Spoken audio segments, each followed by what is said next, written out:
Bismillahirrahmanirrahim. Assalamualaikum warahmatullahi wabarakatuh. Kami dari kelompok 1 akan membawakan materi terkait dengan rekayasa genetika. Adapun anggota kelompok kami yang terdiri atas yang pertama Ayu Kartika, kedua Badaria, ketiga Mutiara Pratiwidarise, keempat Nurhawani, dan yang terakhir saya sendiri Putri Anugrah Nurfadilah. Baik, untuk pemaparan materinya akan dibawakan oleh rekan kelompok saya. Kepada rekan kelompok saya dipersilahkan. Baik, terima kasih atas kesempatannya.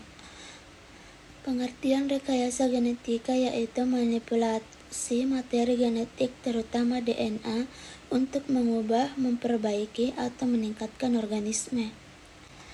Adapun tahapan-tahapan rekayasa genetika yaitu yang pertama ada ekstraksi DNA dari organisme donor. Ekstraksi DNA dilakukan dengan mengekstrak semua DNA dari organisme yang memiliki sifat yang diinginkan. Yang kedua, cloning gen. Cloning gen dilakukan untuk mengisolasi gen yang diinginkan dari seluruh DNA yang diekstraksi. Yang ketiga, ada merancang gen agar dapat berfungsi di dalam organisme lain. Nah, untuk merancang gen dilakukan di dalam tabung reaksi dengan memotong gen menggunakan enzim dan mengganti daerah gen yang telah dipisahkan. Yang keempat, ada menyisipkan DNA rekombinan ke dalam sel organisme lain. Nah, untuk ini menyisipkan DNA rekombinan ke dalam sel organisme lain dilakukan dengan menggunakan vektor baik plasmid atau menggunakan virus. Nah, yang terakhir ada membiarkan organisme transgenik. Organisme tersebut akan tumbuh menjadi organisme dengan sifat baru sesuai dengan DNA yang disisipkan. Pengertian sistem ekspresi. Sistem ekspresi adalah seperangkat alat molekuler yang digunakan untuk memproduksi protein rekombinan dalam sel hidup. Dalam produksi biofarmaseutika, sistem ekspresi memegang peranan krusial karena menentukan kualitas, kuantitas, dan biaya produksi protein terapeutik. Berikut adalah beberapa sistem ekspresi utama yang digunakan dalam produksi biofarmaseutika, yaitu sistem ekspresi bakteri.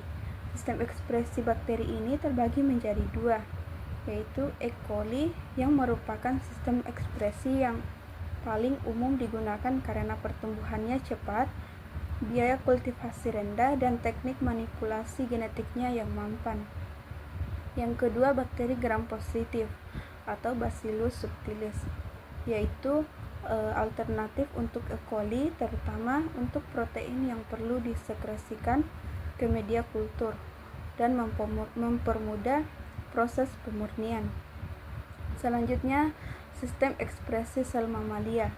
Ini terbagi menjadi dua, yaitu sel ovarium hamster China yang merupakan sistem ekspresi dominan untuk produksi protein terapeutik yang kompleks, terutama antibodi monoklonal dan protein terglikosilasi. Yang kedua, sel human embryonic kidney yang merupakan sistem lain yang populer untuk produksi protein mamalia. Sering digunakan untuk produksi protein rekombinan dalam skala laboratorium dan produksi vaksin. Selanjutnya, sistem ekspresi ragi. Sistem ekspresi ragi ini terbagi menjadi dua. Yang pertama, Saccharomyces cerevisiae.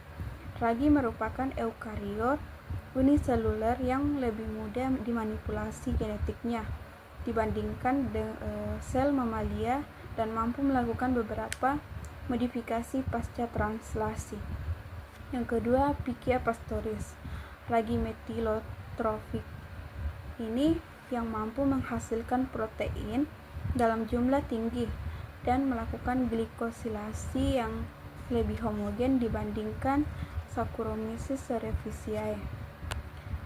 Selanjutnya, sistem ekspresi insekta, yaitu sel Spodoptera frugiperda yang menggunakan vektor virus Bacillovirus untuk menginfeksi sel insekta dan menghasilkan protein rekombinan. Sistem ini mampu menghasilkan protein dengan kompleksitas sedang dan beberapa modifikasi pasca translasi. Selanjutnya ada sistem ekspresi tanaman.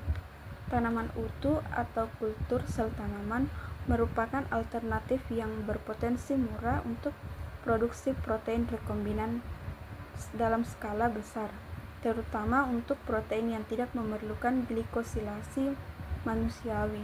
Untuk materi selanjutnya akan dibahas oleh teman saya. Produk farmasi dari rekayasa genetika. Yang pertama ada insulin rekombinan, adalah insulin manusia yang diproduksi dengan menyisipkan gen pengkode insulin ke dalam bakteri seperti Escherichia coli atau ragi. Manfaatnya digunakan untuk mengobati diabetes mellitus tipe 1 dan tipe 2. Kemudian ada vaksin rekombinan yang dibuat dengan memasukkan gen pengkode antigen dari patogen ke dalam sel inang seperti ragi atau bakteri untuk menghasilkan protein antigenik. Contohnya vaksin hepatitis B, vaksin human papillomavirus, dan vaksin tipoid hidup. Kemudian ada eritropoietin rekombinan, adalah hormon yang merangsang produksi sel darah merah. Eritropoietin rekombinan diproduksi dengan menyisipkan gen eritropoietin manusia ke dalam sel mamalia yang dikultur. Manfaatnya digunakan untuk mengobati anemia, terutama pada pasien dengan gagal ginjal kronis atau yang menjalani kemoterapi. Kemudian ada faktor 8 rekombinan, adalah protein pembekuan darah yang digunakan untuk mengobati hemofilia A. Manfaatnya menggantikan kekurangan faktor 8 pada penderita hemofilia A sehingga mencegah pendarahan. Kemudian ada human growth hormone rekombinan. Human growth hormone rekombinan sebelumnya diperoleh dari kelenjar pituitari manusia, namun kini diproduksi menggunakan teknologi DNA rekombinan dengan memasukkan gen human growth hormone ke dalam bakteri atau sel mamalia. Manfaatnya mengobati kekurangan hormon pertumbuhan pada anak-anak dan orang dewasa. Baik, selanjutnya yaitu manfaat rekayasa genetika di bidang farmasi. Manfaatnya yaitu ada 4. Yang pertama, produksi obat yang lebih efektif. Rekayasa genetika dapat digunakan untuk memproduksi obat yang lebih efektif dan spesifik untuk efektif penyakit tertentu. Yang selanjutnya yaitu manfaatnya itu pengembangan vaksin rekayasa genetika dapat digunakan untuk mengembangkan vaksin yang lebih aman dan efektif. Manfaat selanjutnya yaitu pengobatan penyakit genetik. Rekayasa genetika dapat digunakan untuk mengobati penyakit genetika dengan mengganti gen yang rusak. Selanjutnya yaitu produksi protein terapeutik. Rekayasa genetika dapat digunakan untuk memproduksi protein terapeutik yang dapat digunakan untuk mengobati penyakit lainnya. Selanjutnya itu aplikasi rekayasa genetika. Yang pertama, insulin rekombinan. Insulin rekombinan rekayasa genetika digunakan untuk memproduksikan insulin rekombinan yang digunakan untuk mengobati diabetes. Yang kedua itu vaksin rekombinan. Rekayasa genetika digunakan untuk mengembangkan vaksin rekombinan yang digunakan untuk mencegah penyakit seperti hepatitis B dan HIV. Dan selanjutnya terapi gen. Rekayasa genetika digunakan untuk mengembangkan terapi gen yang digunakan untuk mengobati penyakit genetik. Yang keempat itu produksi antibodi monoklonal. Rekayasa genetika digunakan untuk memproduksi antibodi monoklonal yang dapat digunakan untuk mengobati penyakit seperti kanker. Dan terakhir itu pengembangan obat bioteknologi. Rekayasa genetika digunakan untuk mengembangkan obat bioteknologi yang dapat digunakan untuk mengobati penyakit. Materi selanjutnya akan dijelaskan oleh teman saya. Baik, materi selanjutnya yaitu keunggulan produk rekayasa genetika terhadap produk farmasi. Yang pertama, keunggulannya dalam meningkatkan hasil dan kemurnian obat. Rekayasa genetika memungkinkan para ilmuwan untuk mengoptimalkan produk senyawa farmasi dengan merekayasa organisme inang untuk mendapatkan hasil yang lebih tinggi dan kemurnian yang lebih tinggi.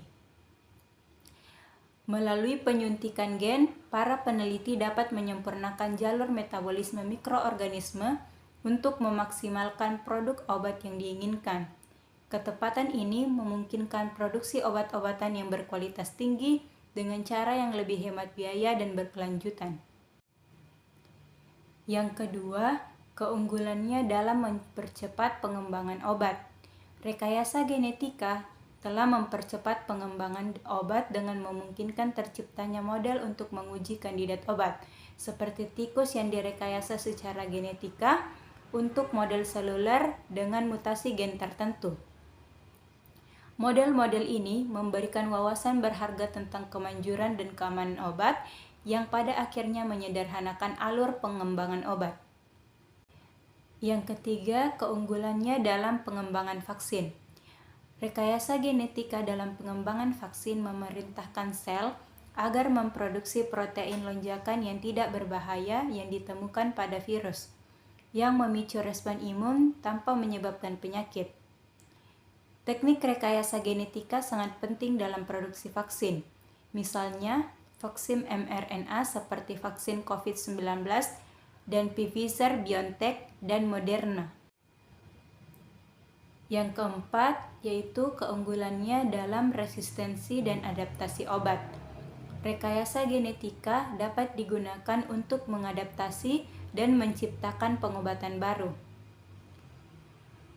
Para peneliti dapat memodifikasi obat-obatan yang ada atau mengembangkan senyawa yang sama sekali baru berdasarkan pemahaman yang lebih mendalam tentang mekanisme genetik yang mendasari resistensi. Yang kelima yaitu keunggulannya dalam pengobatan yang dipersonalisasi. Rekayasa genetika memfasilitasi pengembangan terapi yang tepat sasaran. Dengan menganalisis profil genetik pasien, perusahaan farmasi dapat merancang obat yang lebih efektif dan memiliki sedikit efek samping. Misalnya, terapi kanker seperti Herceptin dan Gleevec menargetkan mutasi genetik tertentu yang terkait dengan jenis kanker tertentu, sehingga memberikan pasien pilihan perawatan yang lebih tepat sasaran. Yang terakhir yaitu keunggulannya dalam produksi insulin. Rekayasa genetika dengan menyisipkan gen-gen tertentu yang dihendaki ke dalam sel yang telah dikultur dengan tujuan untuk memproduksi insulin atau beberapa hormon pertumbuhan dalam skala yang besar. Baik, selanjutnya yaitu materi tentang tantangan produk rekayasa genetika terhadap produk farmasi. Yang pertama, kompleksitas produk bioteknologi. Yang kedua, biaya serta waktu yang diperlukan untuk pengembangan dan pengawasan produk. Yang ketiga, perubahan regulasi yang cepat. Yang keempat, masalah keamanan jangka panjang menyebabkan pendekatan yang hati-hati. Dan yang terakhir, efek yang tidak sesuai dengan target. Baik, itulah tadi pemaparan dari kelompok kami. Lebih dan kurangnya mohon dimaafkan. Wassalamualaikum warahmatullahi wabarakatuh.